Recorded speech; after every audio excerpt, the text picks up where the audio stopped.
UK में 3 में से 1 माँ को इंडक्शन ऑफ लेबर की जरूरत पड़ती है।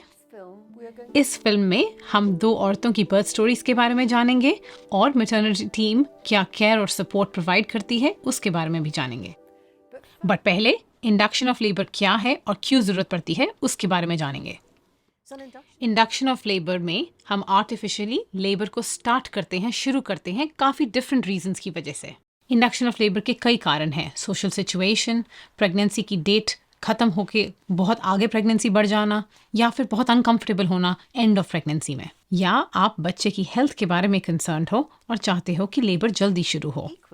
आपके डॉक्टर भी एक इंडक्शन ऑफ लेबर रेकमेंड कर सकते हैं।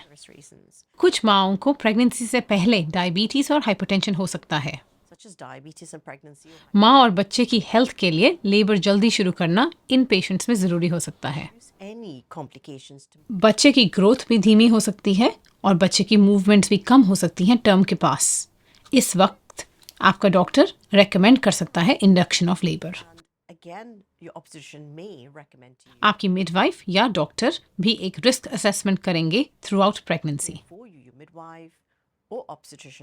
और अगर चीज़ें बदल जाएं तो इंडक्शन ऑफ लेबर की चांस या अपॉर्चुनिटी हमेशा है for a safe birth. Her lady के कारण इंडक्शन ऑफ लेबर के अपने हैं। अगर आपकी लेबर इंडक्शन से शुरू हुई है या अपने आप शुरू हुई है, अपने आप को प्रिपेयर करने के लिए आप काफ़ी कुछ कर सकते हो। पहले मूवमेंट। प्रेगनेंसी के दौरान मूवमेंट बहुत ज़रूरी है, स्पेशली लास्ट फ्यू वीक्स में। लॉन्ग वॉक आपके लिए बहुत अच्छी है बिकॉज बच्चे का सिर इंगेज होता है और लेबर शुरू होने में भी हेल्प होती है। स्विमिंग भी आपके लिए बहुत अच्छी है। ये भी हेल्प करती है बच्चा राइट पोजीशन में टर्न हो जाए। लेबर स्टार्ट करने के लिए एक्सरसाइज करना, सीढ़ियों के ऊपर जाना, नीचे जाना, स्क्वाट करना, जब तुम टीवी देख रहे हो या बातें कर रहे हो फ़ोन पे, एक्सरसाइज करना, ये सब बहुत अच्छा है आपके लिए। आप ऑल्टरनेटिव मेडिसिन भी ट्राई कर सकते हैं।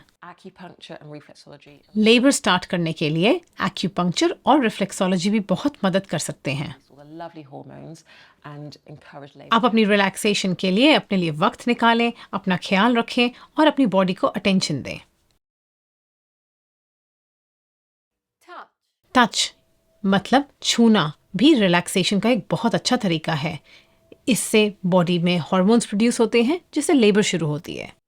हम जानते हैं कि टच करने से, किस करने से, गले लगने से आपके हार्मोन्स बढ़ते हैं और आप रिलैक्स फील करते हैं। चाहे ये सेक्स हो, संबंध बनाना हो, किस करना हो, गले लगना हो अपने पार्टनर के लिए, एक दूसरे को टच करना, ताकि आपके अच्छे हैप्पी हेल्दी हार्मोन्स रिलीज हों, ताकि आप रिलैक्स्ड और सपोर्टेड और अपने आप से खुश फील करो। और ये लेबर स्टार्ट करने का बहुत अच्छा तरीका है। आप अपनी बॉडी को लेबर के लिए प्रिपेयर करने के लिए बहुत कुछ कर सकते हो। आप 37 वीक से कोलोस्ट्रम हार्वेस्टिंग मतलब थोड़ा थोड़ा दूध भी निकाल सकते हो।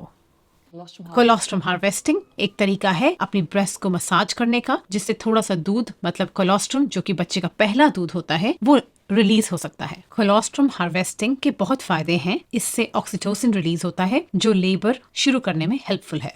अगर आप ब्रेस्ट फीडिंग करना चाहते हैं तो इससे आप अपनी ब्रेस्ट के साथ मोर फेमिलियर हो जाएंगे, और कोलोस्ट्रम जो कि बच्चे का पहला दूध है वो सब आप कलेक्ट कर सकते हैं बच्चे के लिए।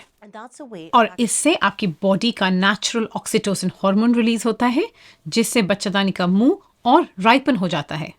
आप अपनी बॉडी को प्रिपेयर करने के लिए और भी चीज़ें कर सकते हो, जैसे स्पाइसी मिर्ची का खाना खाना, रास्पबेरी लीफ टी पीना, ये सब नेचुरल चीज़ें हैं। तो ऐसा मान लेते हैं कि अब आपने डिसाइड किया है एक इंडक्शन ऑफ लेबर के लिए और आप काफ़ी हफ्ते से इसके लिए तैयारी कर रहे हैं। इंडक्शन का प्रोसेस क्या है और क्या होगा जब आप हॉस्पिटल में आएंगे, इसके बारे में बात करते हैं। आपके डॉक्टर आपको एक डेट और टाइम देंगे। आप एंटीनेटल वार्ड में आएंगे जहाँ पे जो मिडवाइफ आपका ख्याल रखेगी वो आपको मिलेगी। आप अपने बर्थ पार्टनर के साथ होंगे। आप अपना हॉस्पिटल बैग पैक करके तैयार करके लेके आएंगे और फ्रोजन कोलोस्ट्रम जो दूध है बच्चे का वो भी ले आएंगे। ज़रूरी है कि जब आप आते हो आप अपने लिए एक किताब लेके आओ पढ़ने के लिए, कुछ मूवीज़ ले आओ जो आप देख सकते हो, क्योंकि जो पहला पार्ट है इंडक्शन का वो काफ़ी क्वाइट टाइम है। आपकी मिडवाइफ आपको आपका बेड दिखाएगी और फिर बात करेगी कि क्यों आपकी इंडक्शन ऑर्गेनाइज हुई है। आपकी मिडवाइफ आपके क्लिनिकल नोट्स और हॉस्पिटल नोट्स को पढ़ेगी और जानेगी आपकी क्लिनिकल सिचुएशन। ये एक बहुत अच्छा मौका है आपको और अपने बर्थ पार्टनर को अपनी मिडवाइफ के साथ अपने बर्थ प्रेफरेंसेस को डिस्कस करने का। एक बारी आपकी बात हो जाए अपनी मिडवाइफ के साथ और उसको पता लग जाए कि आपके और आपके बर्थ पार्टनर का क्या बर्थ प्रेफरेंस है, फिर वो आपके पेट को फील करेगी और देखेगी कि बच्चे का जो हेड है वो नीचे है, प्रेजेंट कर रहा है। और इस टाइम पे आपकी मिडवाइफ आपके बच्चे के दिल की धड़कन को भी सुनेगी। आपकी मिडवाइफ आपको एक मॉनिटर यानी कि कार्डियोटोकोग्राफ मशीन, जिसको हम CTG बोलते हैं, उस पे शुरू करेगी। जो CTG है वो बच्चे के दिल की धड़कन का एक पैटर्न है जो हमें बताता है बच्चा कितना हेल्दी है इंडक्शन शुरू करने से पहले। एक और तरीका जिससे हम हेल्प कर सकते हैं इंडक्शन में, उसका नाम है मेम्ब्रेन स्वीप। मेम्ब्रेन स्वीप एक नेचुरल तरीका है लेबर शुरू करने के लिए। सो मेम्ब्रेन स्वीप एक बहुत स्लो और जेंटल तरीका है लेबर शुरू करने के लिए। तो इसको शुरू करने के लिए हम आपको पहले एक बेड पे या काउच पे रिलैक्स कराएंगे, और जब आप काउच पे रिलैक्स कर रहे हैं, ब्रीदिंग एक्सरसाइजेस कर रहे हैं, हम अपने हाथ धोकर रेडी हो जाएंगे। और जब आप रेडी हो, हम आपको इनकरेज करेंगे कि आप अपने हाथ को एक मुट्ठी में बना लें और अपने बम के नीचे रख लें। हम थोड़ी सी और ब्रीदिंग एक्सरसाइजेस करेंगे और फिर हम शुरू करेंगे प्रोसेस। और जो आपको फील होगा, एक कोल्ड जेली फील होगी। मेम्ब्रेन स्वीप देते हुए मैं आपका सर्विक्स फील करूंगी। सर्विक्स बच्चेदानी का मुंह है। जब मैं ये कर रही हूँ और मैं मेम्ब्रेन्स को स्वीप कर रही हूँ, मैं ऑल्सो फील करूंगी कि ये जो बच्चेदानी का मुंह है वो कितना शॉर्ट है, सॉफ्ट है, स्ट्रेची है, कितना खुला है, और आपके बच्चे का सिर कितना लो है। और जब मेरे पास ये सारा इन्फॉर्मेशन इकट्ठा हो जाए तो मैं स्टार्ट करूंगी प्रोसेस ऑफ स्वीप, जो मैं बहुत जेंटली आपकी मेम्ब्रेन्स को स्वीप करूंगी, जिससे अच्छे हार्मोन्स निकलेंगे। और कभी भी आपको लगे कि ज्यादा पेनफुल है, आप मुझे रोकने के लिए बोल देना। इसको थोड़े मिनट लग सकते हैं इस प्रोसीजर को, और वंस ये प्रोसीजर हो जाए खत्म, मैं आपको बताऊंगी अपने फाइंडिंग्स। स्वीप ना ही लेबर को शुरू करने में इफेक्टिव है, बट बहुत इंफॉर्मेशन देता है सर्विक्स, जो कि बच्चेदानी का मुंह है, उसके बारे में। इससे जो राइट मेथड है फॉर इंडक्शन ऑफ लेबर भी सिलेक्ट किया जा सकता है। स्वीप के दौरान और एग्जामिनेशन के वक्त हम एक सिस्टम यूज करते हैं जिसका नाम है बिशप स्कोर, जो कि हेल्प करता है बताने के लिए कि आपका बच्चेदानी का मुंह कितना रेडी है लेबर के लिए। बिशप स्कोर जो है वो एक असेसमेंट है आपके बच्चेदानी के मुंह का, और हर एस्पेक्ट को एक स्कोर दिया जाता है। बिशप स्कोर हमें बताता है कितना डायलेटेड है बच्चेदानी का मुंह, कितना लंबा है, बच्चे का सिर कितना नीचा है, बच्चेदानी का मुंह की कंसिस्टेंसी क्या है, और वो पीछे की तरफ है कि काफी आगे की तरफ है relative to walls of the vagina. For instance, अगर बच्चेदानी का मुंह बंद है, लंबा है 4 सेंटीमीटर, काफी फर्म है, पोस्टीरियर है, पीछे की तरफ है, बच्चे का सिर बहुत ऊंचा है, इसका मतलब बिशप स्कोर है 0। इसका मतलब है लेबर अभी जल्दी शुरू नहीं होने वाला। इस केस में हम रेकमेंड करेंगे कि हम बच्चेदानी के मुंह को राइपन करने के लिए कुछ करें। पर अगर सर्विक्स खुला हुआ है 4 सेंटीमीटर, लेंथ सिर्फ 1 सेंटीमीटर है, बच्चे का सिर नीचे है, सॉफ्ट है, सर्विक्स मिड पोजीशन में है, तो बिशप स्कोर बन जाता है 12। और इस केस में अपने आप लेबर का बहुत हाई चांस है कि अगले 1 और 2 दिन में शुरू हो जाए। स्वीप एक तरीका है जानने का कि क्या स्टेज पे आपकी बॉडी, आपका सर्विक्स है, और उसको हेल्प करने का। स्वीप से लेबर शुरू हो भी सकता है, बट कुछ लोगों को काफी पेनफुल लगता है। स्वीप के बाद कुछ लोगों को पेट में दर्द होता है, नीचे पेट में, जैसे पीरियड का क्रैम्प आता है, और कभी कभी कुछ घंटे तक भी लास्ट करता है। ऐसा भी हो सकता है कि आप थोड़ी सी स्पॉटिंग नोटिस करें, कुछ म्यूकसी डिस्चार्ज नोटिस करें, क्योंकि हमने आपके बच्चेदानी के मुंह को स्टिमुलेट किया है इस मेम्ब्रेन स्वीप के दौरान। आप अपनी मिडवाइफ और डॉक्टर से कुछ एंटोनॉक्स या गैस एन एयर भी मांग सकते हैं पेन रिलीफ के लिए, और अगर प्रोसीजर के बाद भी पेन हो तो पैरासीटामोल भी यूज कर सकते हैं। मैं होप करती हूँ कि आपकी लेबर शुरू हो जाए 1 या 2 दिन में, बट कुछ लोगों के लिए पेन ही रह जाता है और लेबर नहीं शुरू होती। और हम एक और स्वीप भी कर सकते हैं अगर आप चाहें और आप उसको बेयर कर सकें। ये एक अच्छा टाइम है एनेस्थेटिस्ट से पेन रिलीफ ऑप्शंस के बारे में डिस्कस करने का। सो इंडक्शन ऑफ लेबर की पेन रिलीफ के लिए हम सिंपल दवाई शुरू करते हैं, जैसे कि एंटोनॉक्स गैस, जो कि नाइट्रस ऑक्साइड और ऑक्सीजन का मिक्सचर है। ये काफी अच्छा है पेन रिलीफ प्रोवाइड करने में। पेन रिलीफ के लिए कुछ टैबलेट्स भी यूज़ की जा सकती हैं। अर्ली स्टेज में पैरासीटामोल काफ़ी इफ़ेक्टिव है। एक टेंस मशीन भी आती है जो बैक पे यूज़ होती है, जो हेल्प करती है पेन रिलीफ में। पेथाडीन नाम की एक दवाई है, वो भी यूज़ की जा सकती है। सो प्लीज़ रिलैक्स्ड रहें। और अगर आप और इन्फॉर्मेशन चाहते हैं पेन रिलीफ ड्यूरिंग लेबर के ऊपर, तो जो ऑब्स्टेट्रिक एनेस्थेटिस्ट एसोसिएशन है, उनकी एक बहुत अच्छी वेबसाइट है। और अब एक अच्छा टाइम है हमारी मम्मी टू बी स्टेफनी को मिलने के लिए। ये एंटीनेटल वार्ड में है, कुछ घंटों से इनका एग्जामिनेशन हुआ है पेट का, और इन्होंने स्वीप भी ले लिया है। This is my first baby. ये मेरा पहला बच्चा है Excited to. और मैं काफ़ी एक्साइटेड हूँ। I've been. मुझे बताया गया है और मैंने पढ़ा है कि पहले बच्चे थोड़ा देर लेते हैं आने में कंपेयर टू सेकेंड बेबीज़। आज मैं 39 वीक्स एंड 6 डेज़ हूँ और कल न्यू ईयर्स ईव की रात मैं 40 वीक्स होंगी, तो मैं कोशिश कर रही हूँ कि मैं टाइम पे डिलीवरी करा सकूँ। मैंने नहीं डिसाइड किया था बिगिनिंग ऑफ प्रेगनेंसी में, पर जैसे जैसे प्रेगनेंसी आगे बढ़ी मैंने एक इंडक्शन के लिए डिसाइड किया। मेरा बर्थ प्लान है कि मैं काफ़ी मोबाइल रहूँ ड्यूरिंग लेबर, मैं अपने बर्थ पार्टनर्स के साथ रहूँ, मैं कुछ म्यूज़िक प्ले करूँ और अरोमाथेरेपी यूज़ करूँ ताकि मेरी एक नेचुरल वजाइनल डिलीवरी हो जाए। मेरे साथ आज मेरे हस्बैंड जेम्स हैं जो कि बहुत सपोर्टिव हैं और मुझे उनकी बहुत ज़रूरत है इस बर्थ के लिए। और मेरे साथ मेरी माँ हैं जो बहुत सपोर्टिव हैं और वो भी एक मिडवाइफ हैं, तो उन्हें सब पता है। मैं सुबह 8 बजे आई और पहले उन्होंने मेरे टमी को, मेरे पेट को एग्जामिन किया और फिर उन्होंने CTG मशीन के ऊपर मॉनिटर किया बच्चे की दिल की धड़कन और मेरी कंट्रैक्शंस को, और फिर उसके बाद उन्होंने एग्जामिन किया कि मेरा सर्विक्स क्या कर रहा है। और फिर 10 बजे के आसपास मुझे प्रोस्टिन जेल दिया गया। ये जेल डिफरेंट डोजेस में आती है, 1 मिलीग्राम और 2 मिलीग्राम, और डिपेंडिंग कि क्या स्टार्टिंग पॉइंट है आपके सर्विक्स का, हम डिफरेंट डोजेस दे सकते हैं।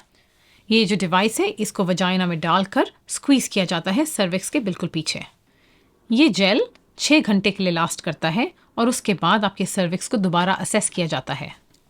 मुझे प्रोसेस ऑफ इंडक्शन शुरू किए 8.5 घंटे हो गए हैं और मैंने सेकंड जेल भी यूज़ किया है। थोड़ा अनकंफर्टेबल था, पर मैंने गैस एंड एयर यूज़ किया है अपनी पेन रिलीफ के लिए। जेम्स ने मेरी बहुत मदद करी, हम दोनों वॉक पे भी गए, वो मेरी साइड पे ही बैठे हैं और होपफुली बाद में उन्हें सोना भी नसीब होगा। मेरे पास अरोमा थेरेपी भी है, मेरे पास लैवेंडर ऑयल्स हैं जो मैं स्मेल कर रही हूँ, जो भी मदद कर रहा है। मैं कुछ पेल्विक एक्सरसाइजेस भी कर रही हूँ मदद करने के लिए कि बच्चा थोड़ा सा नीचे मूव हो जाए।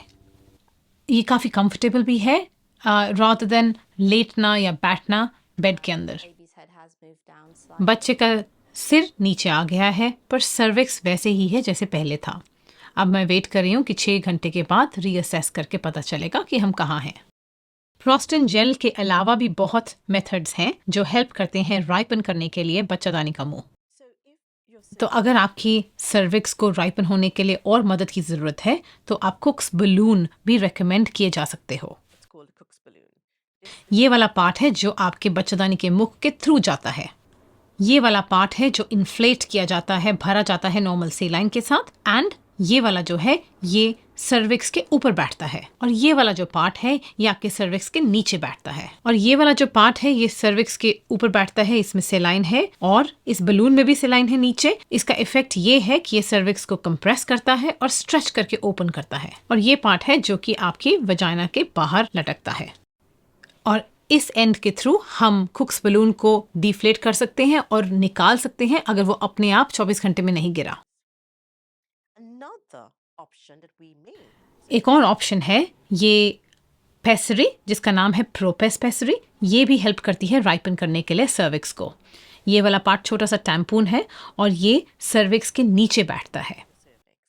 There's 10 milligrams of prostaglandin in this little. इस छोटे से टैम्पून में 10 मिलीग्राम है प्रोस्टाग्लैंडिन का, जो कि धीरे धीरे रिलीज होता है ओवर 24 आवर्स, ताकि सर्विक्स सॉफन हो जाए, राइपन हो जाए और खुल जाए। This bit will be hanging out through the vagina. और ये वाला जो पार्ट है ये हैंग करेगा वजाइना के थ्रू बाहर, और कभी कभी अगर आप रेगुलरली कंट्रैक्ट करने लगे या लेबर शुरू हो जाए तो इस पार्ट के थ्रू हम स्ट्रिंग को बाहर निकाल सकते हैं, या फिर 24 घंटे के बाद हम इसको निकाल कर सर्विक्स को असेस करेंगे और अगर फर्स्ट असेसमेंट में सर्विक्स अच्छे से राइपन है, खुला है, सॉफ्ट है और हमें बच्चे के आसपास का पानी भी मेम्ब्रेन्स भी फील हो रही हैं, तो हम जस्ट रेकमेंड करेंगे मेम्ब्रेन्स को ब्रेक करना, जिसको कहते हैं आर्टिफिशियल रप्चर ऑफ मेम्ब्रेन्स। या आप सुनेंगे अपनी मिडवाइफ को बोलते हुए ARM। हम छोटा हुक यूज करते हैं बच्चेदानी के आसपास का पानी ब्रेक करने के लिए। इससे होपफुली कंट्रैक्शंस अपने आप चालू होंगे। on their own. और जब हम इस सेकंड स्टेज पे पहुंचते हैं तब आपको एंटीनेटल वार्ड से लेबर वार्ड तक लेके जाया जाएगा। Be asked to move from the antenatal ward to the labor ward. Labour ward में केयर आपको 1-to-1 अपनी मिडवाइफ के साथ मिलेगी। To one care with your midwife. 2 से 4 घंटे के बाद आपकी मिडवाइफ दोबारा विजाइनल एग्जामिनेशन करेगी, देखने के लिए कि बच्चेदानी का मुख बदला है कि नहीं। Any changes in your cervix? अगर आप अपने आप कंट्रैक्ट कर रहे हैं 4 बारी 10 मिनट में तो कुछ करने की जरूरत नहीं है। Then there's no need to do anything else. पर अगर कंट्रैक्शंस रेगुलर नहीं है तो ऑक्सीटोसिन की ड्रिप चालू करनी पड़ेगी। Listen, drip. This ये ऑक्सीटोसिन की जो दवा है ये एक छोटे से कैन्युला के द्वारा दी जाएगी। cannula inserted in your arm. The amount दवाई की अमाउंट मिडवाइफ बहुत कंट्रोल के साथ केयरफुली देगी। मिडवाइफ और डॉक्टर को बेबी को मॉनिटर करना पड़ेगा बहुत ध्यान से। ये 2 तरीके से हो सकता है। पहला तरीका वायरलेस है और दूसरा नॉन वायरलेस तरीका है। if you're using the wire, अगर आप वायरलेस तरीका यूज करेंगे तो आप पानी में भी जा सकते हैं पेन रिलीफ के लिए, एक पूल में या बाथ में। would assess वो आपकी कंट्रैक्शंस को मॉनिटर करेंगे आधे घंटे के अंदर और दवाई का अमाउंट बढ़ा और घटा देंगे depending on the contractions. that's given to you during the labor.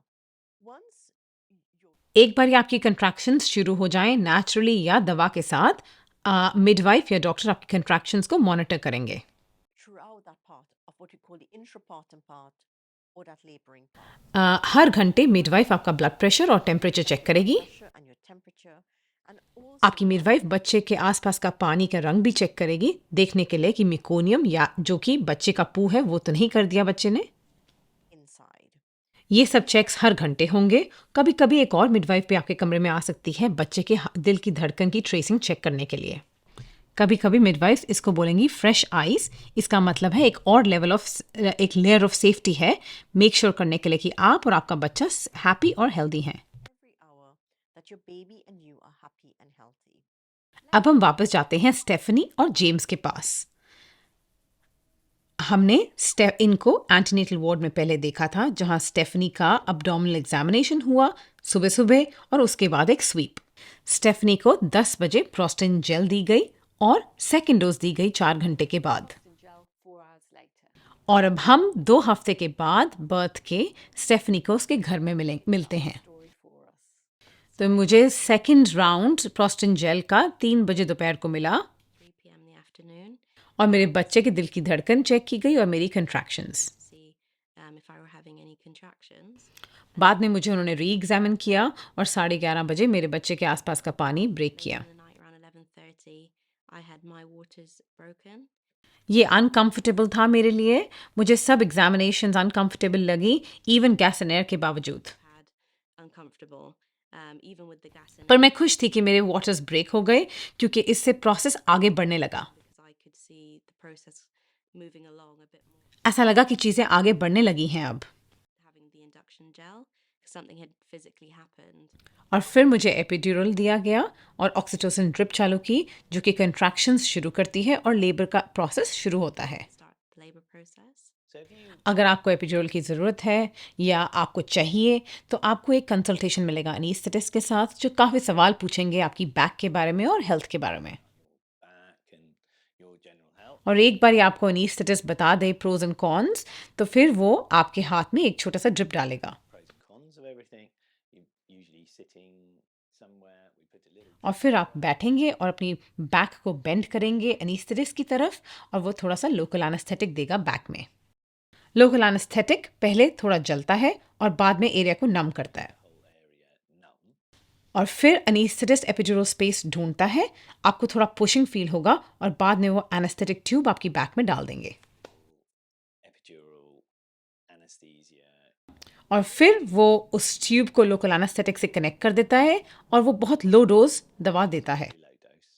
आप एक बटन प्रेस कर सकते हैं और अपने आप को दवाई दे सकते हैं। बहुत ज़्यादा भी नहीं दे सकते क्योंकि वो ब्लॉक हो जाता है।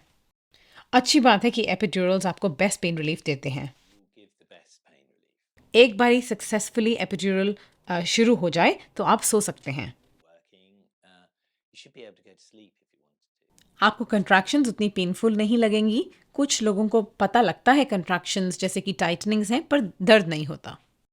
Yeah, I could feel मुझे the contraction. ड्रिप के बाद कंट्रैक्शंस काफ़ी स्ट्रॉन्ग फील हो रही थी, पर एपिड्यूरल से बहुत मदद मिली। मेरे डॉक्टर ने जब मुझे एग्जामिन किया 4 घंटे के बाद ड्रिप पे रहने के बाद, मुझे उन्हें ये पता लगा कि कुछ ज़्यादा प्रोग्रेस नहीं हुआ है। सर्विक्स बच्चेदानी का मुंह नहीं खुला। मुझे चॉइस दी गई कि मैं ड्रिप पे रह सकती हूँ और 4 घंटे और वेट कर सकती हूँ ताकि नॉर्मल वजाइनल डिलीवरी हो जाए, या मैं सिजेरियन सेक्शन भी ऑप्ट कर सकती थी। Or I could go to C-section at that point. ये 12 बजे थे दोपहर को, तो मैंने डिसाइड किया कि मैं भी वेट करती हूँ। 4 घंटे के बाद उन्होंने मुझे दोबारा एग्जामिन किया और ये जाना कि ज़्यादा प्रोग्रेस नहीं हुआ था। मेरी बॉडी काफ़ी काम कर रही थी, पर कुछ प्रोग्रेस नहीं हो रहा था। तो मुझे इमरजेंसी सिजेरियन सेक्शन कराना पड़ा क्योंकि उस टाइम पे एग्जामिनेशन पे उन्होंने बच्चे के सिर पे भी कुछ स्वेलिंग नोट की। इस टाइम पे इम्पोर्टेंट था कि मैं बच्चे की डिलीवरी करा लूँ। I was there तो वो मुझे थिएटर में लेके गए। मुझे स्पाइनल एनेस्थीसिया दिया गया ताकि मैं कुछ नहीं फील करूँ चेस्ट से नीचे। that I didn't feel anything from chest down. ये सेम ही तरीका है जैसे एपिड्यूरल दिया जाता है। एक एनेस्थेटिस्ट आके आपको स्पाइनल एनेस्थीसिया दे देते हैं पेन के लिए। And they give you that pain relief. Stephanie ने पहले एपिड्यूरल लिया था, पर वो स्ट्रॉन्ग नहीं था सिजेरियन के लिए, इसलिए स्पाइनल एनेस्थेटिक यूज़ करना पड़ा।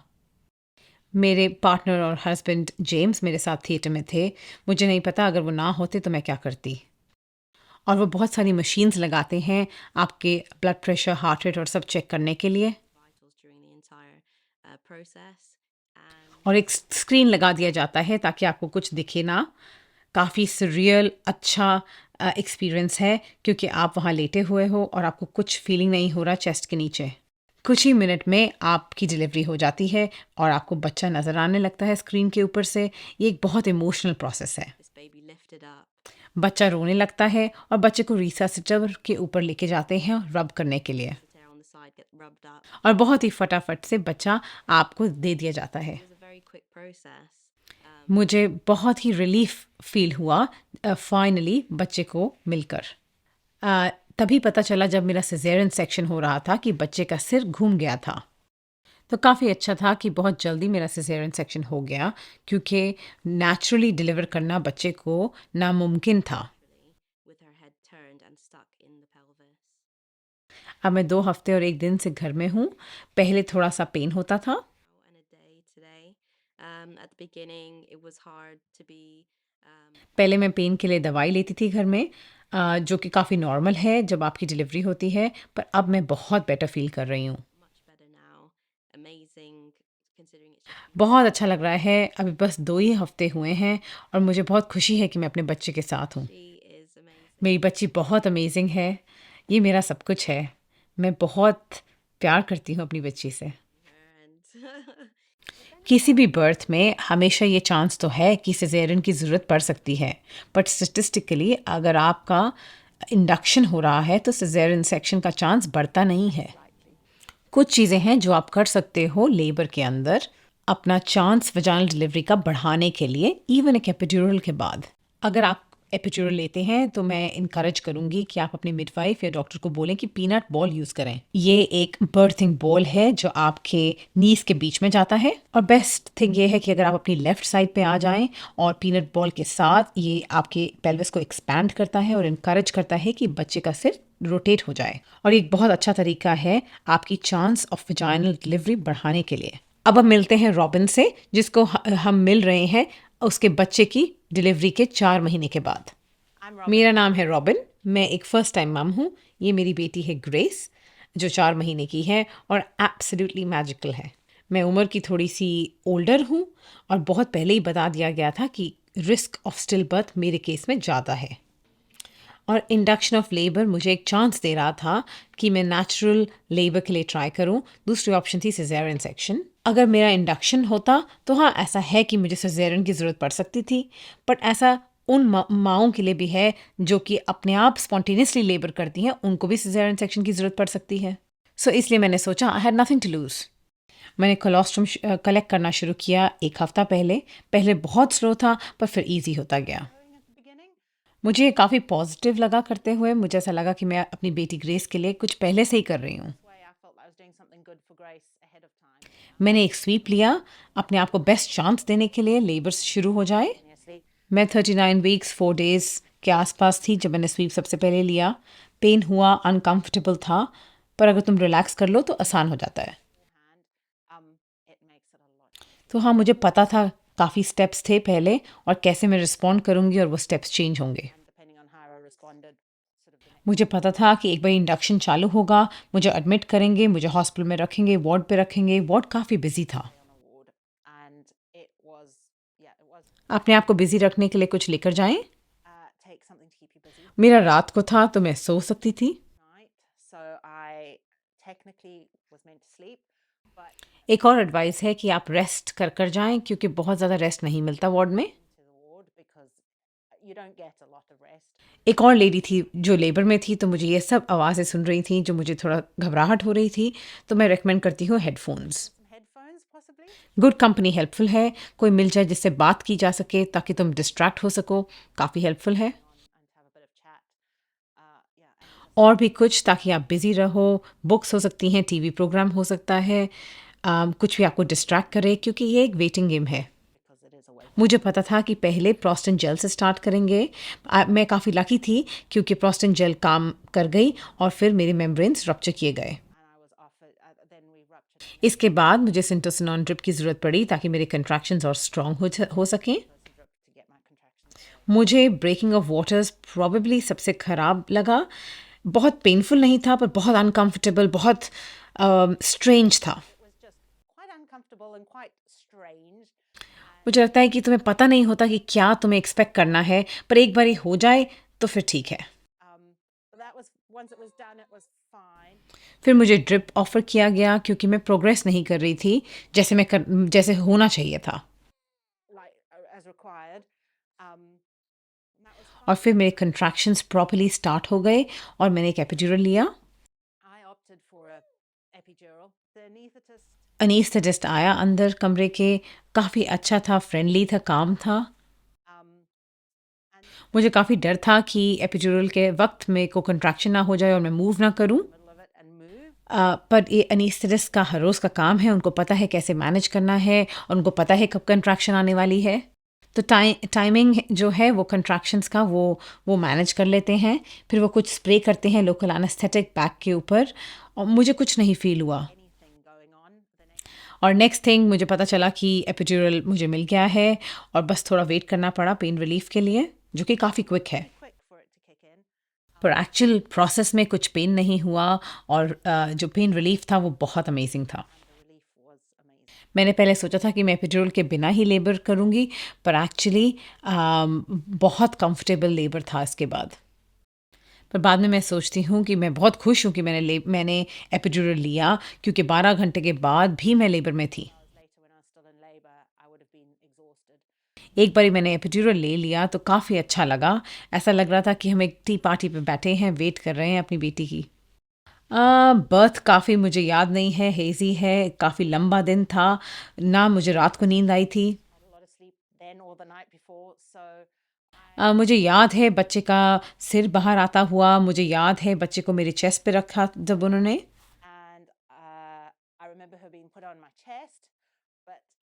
पर बाकी सब काफ़ी ब्लर है। तुम इससे बाहर आते हो, इट्स बहुत अमेजिंग है, पर मुझे ज़्यादा याद नहीं है। हमारी फिल्म की दोनों माँओं को एपिड्यूरल मिला। ये काफ़ी कॉमन है अगर आपका इंडक्शन है कि नहीं। हमने एपिड्यूरल्स के बेनिफिट्स की बात की है, पर इसके कोई डाउनसाइड हैं? बहुत सारे लोग काफ़ी वरिड होते हैं अपनी मोबिलिटी के बारे में एक एपिड्यूरल के बाद। बहुत साल पहले अगर तुम्हें एपिड्यूरल दिया जाता था तो हम जिसको बोलते हैं काफ़ी हैवी होता था। आपकी लेग्स काफ़ी हैवी फील करती थी, प्रॉबेबली आप मूव नहीं कर सकते थे बहुत ज़्यादा। आजकल हम काफ़ी लाइटर वर्जन करते हैं एपिड्यूरल का, आपकी लेग्स काफ़ी मूव कर सकती हैं मोस्ट ऑफ द टाइम। काफ़ी देर के बाद आपकी लेग्स काफ़ी नम और वीक हो जाती हैं, पर पहले 5-6 घंटे आप मूव कर सकते हैं। you can move them really well.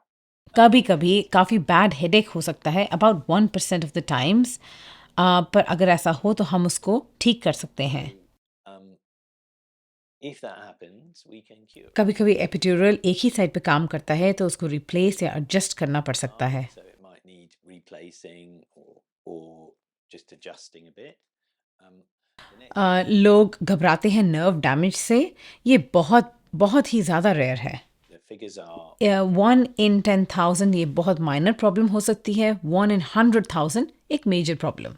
मैं एक बात बोलना चाहता हूँ कि अगर आप इंडक्शन ऑफ लेबर के लिए आ रहे हैं तो बहुत वरी मत करें, घबराएं मत, about all the things that you've read or heard because क्योंकि जो आपकी वरीज हैं वो काफ़ी अनफाउंडेड हैं। काफ़ी बारी जब आप आते हैं आप देखते हैं चीज़ें काफ़ी डिफरेंट हैं। everything's completely different. ये काफ़ी कुछ है आपको सोचने के लिए, काफ़ी कुछ है एक फ़िल्म में फ़िट करने के लिए। अगर आप और जानना चाहते हैं तो नाइस ने पब्लिश किए हैं कुछ guidelines on induction of labour जो आप काफ़ी यूज़फुल फाइंड कर सकते हैं। आपको यहाँ मिलेंगे। There have been many काफ़ी स्टडीज़ और पेपर्स लिखे गए हैं इंडक्शन ऑफ लेबर के ऊपर। यहाँ पर हम 3 पेपर्स को ज़्यादा डिस्कस करेंगे। reducing labour and one that looks at minimizing instrumental delivery after having an epidural. पहले हम देखते हैं अराइव स्टडी जो कि देखती है risks associated with induction of labour एक पहली टाइम मदर के लिए। For first-time mothers.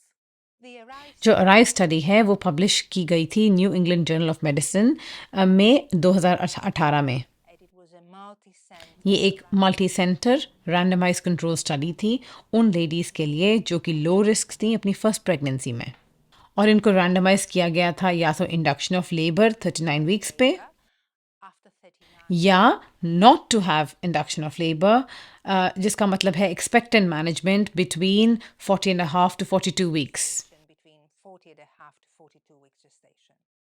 About 3,100 women थी इंडक्शन ग्रुप में और सेम ही नंबर था एक्सपेक्टेंट ग्रुप में। Number in the expectant management group. People लोगों को लगता था कि अगर लेबर इंड्यूस हो गई तो उनका रिस्क हायर है एक इंटरवेंशन के लिए, सिजेरियन या असिस्टेड डिलीवरी के लिए। of needing a cesarean section, higher risk of needing an assisted delivery. पर रिसर्च ने ये बताया कि एक्चुअली जिन लेडीज़ को इंड्यूस किया जा रहा था 39 वीक्स पे उनका लेस था chance of needing a caesarean section, They would have a less risk of needing a cesarean section.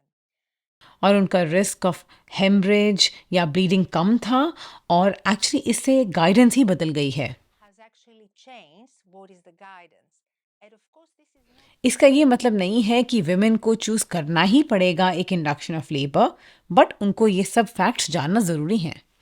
आपको अराइव स्टडी के बारे में डिटेल्स यहाँ मिलेंगी।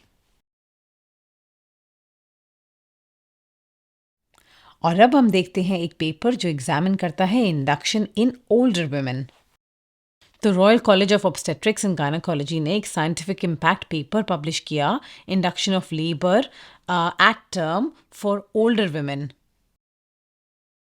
यहाँ इन्होंने एक्यूमुलेट किया, इकट्ठा किया सारा evidence on information about pregnancy outcomes उन विमेन के अंदर जो 35 या 40 के ऊपर हैं। 35, 39 at 40. ये पेपर एडवाइस करता है on early induction of labour. ये ऑल्सो डिस्कस करता है risks of adverse pregnancy outcome, और ये भी बताता है कि थोड़ा सा इंक्रीज रिस्क है स्टिल बर्थ में उन लेडीज़ में जो ओल्डर हैं। The slightly increased risk of stillbirth for women that they are older. ये पेपर नंबर्स देता है यूके यूएस के लिए। इसका ये मतलब नहीं है कि अगर कोई 40 साल से ऊपर है और वो 40 हफ्ते के ऊपर जाता है कि उसका स्टिल बर्थ ही होता है। 40 weeks gestation, they will have a baby that would be a stillbirth. पर मुझे ऐसा लगता है कि ये इम्पोर्टेंट है विमेन को जानने के लिए और रिकग्नाइज करने के लिए कि there is a 3-fold increase risk of stillbirth अगर वो प्रेगनेंसी को प्रोलॉन्ग करते हैं। When they go later on in the pregnancy. मुझे लगता है ये हमारी रिस्पॉन्सिबिलिटी है एज क्लिनिशियंस कि हम विमेन को इन्फॉर्मेशन दें कि क्या उनके रिस्क्स हैं और क्या उनके ऑप्शंस हैं, When they have got different interventions. ताकि वो अपना मन बना सकते हैं कि उनके लिए और उनके बच्चों के लिए सही चीज़ क्या है। आपको ये पेपर यहाँ मिलेगा।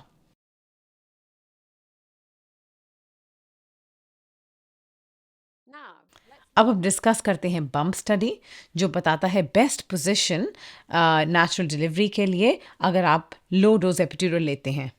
बम्प स्टडी एक यूके स्टडी है, यूनिवर्सिटी ऑफ बर्मिंघम से है, जो कि पब्लिश हुई 2017 में। ये स्टडी फर्स्ट टाइम मम्स के ऊपर है जो लो डोज एपिड्यूरल यूज़ करती हैं, और ये स्टडी एम करती थी देखना कि अगर मदर्स अपराइट हैं या लेफ्ट लैटरल पोजीशन में साइडवेज लेटी हुई हैं, किससे better rate of vaginal delivery achieve होगा। रिसर्चर्स को पहले लग रहा था कि जो मम्स अपराइट हैं, सीधी खड़ी हुई हैं, उनका हायर चांस है नेचुरल डिलीवरी का। बट रिसर्चर्स को पता चला कि जो मम्स साइडवेज लेटी हुई हैं, उनका हायर चांस है नेचुरल डिलीवरी के लिए। having a spontaneous vaginal delivery. तो हमें पता है कि औरतें अपनी पोजीशन चेंज करती हैं लेबर में, पर जो लास्ट एक्टिव पुशिंग फेज है उसमें लेडीज साइड पे लेट सकती हैं। पर हम चाहते हैं कि जो पेल्विस है वो खुला हो, वो हम खुद लेग को ओपन कर सकते हैं या पार्टनर उसको होल्ड कर सकता है। Leg or the partner. कभी कभी हम पिलोज रखते हैं लेग्स को सेपरेट करने के लिए, और कभी कभी पीनट बॉल जो कि एक बर्थिंग बॉल है वो भी यूज़ की जाती है। A birthing ball, the shape of a peanut. ये एक लार्ज पीनट बॉल है जो कि लातों के बीच में रखा जाता है पेल्विस खोलने के लिए। Their pelvis. बम्प स्टडी के डिटेल्स यहाँ अवेलेबल हैं। आई होप हमारी फिल्म ने आपको बताया क्या एक्सपेक्ट करना चाहिए एक इंडक्शन से पहले। दोनों रॉबिन और स्टेफनी की अपनी यूनिक जर्नी थी, और इनके एक्सपीरियंसेस और मैटरनिटी टीम की एडवाइस आपके लिए भी हेल्पफुल होनी चाहिए, और हम आपके साथ इसको एक बहुत वंडरफुल एक्सपीरियंस बना सकते हैं आपके और आपके बच्चे के लिए।